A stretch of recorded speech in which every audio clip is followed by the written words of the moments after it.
Hi students, तो आज की इस वीडियो में हम बात करने वाले हैं क्लास 11th फिज़िक्स के इम्पॉर्टेंट क्वेश्चंस की। इससे पहले मैंने फ़िज़िक्स के यूनिट नंबर 1, 2, 3, 4, 5, 6 और 7 तक मैंने इन सातों यूनिट्स के मैंने इंपॉर्टेंट क्वेश्चंस बता दिए हैं। अगर आपने ये वीडियोस अभी तक नहीं देखी हैं तो इन सभी वीडियोस का लिंक आपको नीचे डिस्क्रिप्शन में मिलेगा।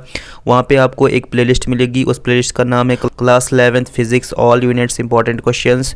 तो उस लिंक पे क्लिक करके आप सभी के सभी यूनिट्स के वहाँ से इंपॉर्टेंट क्वेश्चंस चेक कर सकते हैं जो 2024 के लिए एक्सपेक्टेड है, मोस्ट इंपॉर्टेंट है। तो सबसे पहले हम बात करते हैं थर्मोडाइनमिक्स की, जो कि 6 मार्क्स का यूनिट है। तो यहाँ से आपको सबसे पहले करना है what thermodynamic variable is defined by zeroth law of thermodynamics. उसके बाद आपने करना है what thermodynamic variable is defined by first law of thermodynamics. उसके बाद सेकंड लॉ ऑफ थर्मोडाइनमिक्स के 2 स्टेटमेंट आपने सिर्फ करना है। उसके बाद फर्स्ट लॉ ऑफ थर्मोडाइनमिक्स का आपने मैथमेटिकल फॉर्म भी करना है।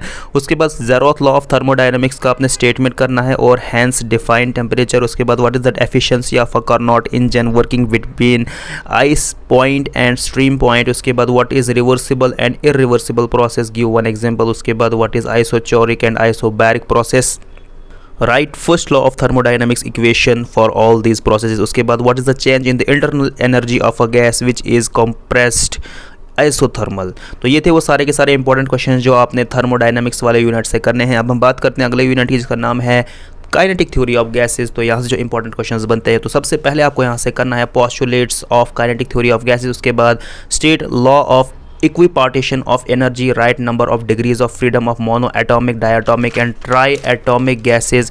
उसके बाद what is kinetic interpretation, temperature derive kinetic energy in terms of temperature. उसके बाद define degree of freedom, right the formula for finding degrees of freedom of a molecule. उसके बाद define 2 specific heats of a gas, right relation between them. बात करते हैं अगले unit, इसका नाम है ऑसिलेशन इन वेव्स। यहाँ जो इंपॉर्टेंट क्वेश्चंस बनते हैं, तो सबसे पहले आपको यहाँ से करना है डिफाइन सिंपल हार्मोनिक मोशन। उसके बाद derive an expression for the displacement velocity and acceleration of a particle executing SHM. उसके बाद what is Doppler effect, derive an expression which represent progressive wave। उसके बाद derive an expression for the time period and frequency of a simple pendulum। उसके बाद find a relation for time period of a simple pendulum executing SHM। उसके बाद derive an expression for time period of a simple pendulum using dimensional analysis। उसके बाद derive an expression for displacement of a planned progressive wave। उसके बाद the motion of a simple pendulum is said to be SHMY। उसके बाद all periodic motions are not oscillatory, justify। उसके बाद why does the motion of a simple pendulum eventually stop। उसके बाद differentiate longitudinal and transverse waves with example